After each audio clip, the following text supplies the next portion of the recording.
ইমামদেরকে মাঝে মধ্যে দাওয়াত দিয়া বাড়িতে নিয়ে তার পকেটে কিছু হাদিয়া দিয়ে দিবেন।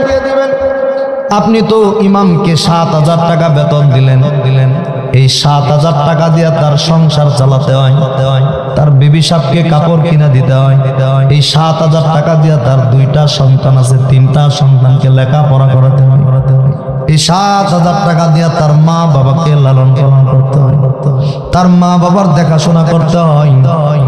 তারে যে গোশত দিয়া খাওয়া দিলেন, আপনি খবর নিছেননি তার বাড়িতে গোশত রান্না হয়েছিল। অনেক ইমাম সাহেবের 1 মাসে 1 কেজি গরুর গোশত কিনাও দিতে পারে না।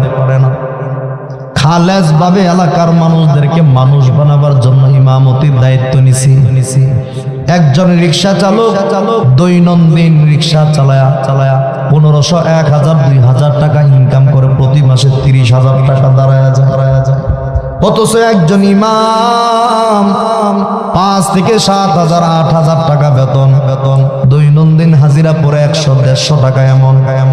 এই টাকা দিয়ে তার সংসার চলে। একবারও খোঁজ খবর নিয়ে দেখলাম না হুজুর আপনার বাড়ির সংসারটা কেমন ভাবে চলে। কত ইমাম নামাজ পড়ায় রুমের মধ্যে শুয়ে একা বসে কান্না করে আল্লাহর কাছে। এই জাতীয় ইমামদেরকে, মহল্লার ইমামদেরকে মাঝে মধ্যে কদর করবেন। বাড়িতে 20,000, 50,000 টাকা খরচ করে দাওয়াত না খাওয়ায়, ইমামকে অল্প তরকারি দিয়া খানা খাওয়ায়, বাকি টাকাটা তার পকেটে দিয়া দিবেন। হুজুর আপনার পরিবারের জন্য 1 কেজি গোশত কিনা নেবেন। এই যে ইমাম সাহেব, সে একটা মুস্কি হাসি দিবে, তার পেট ভর্তি করে খাওয়াইলো, এই হাসিটা দিবে না।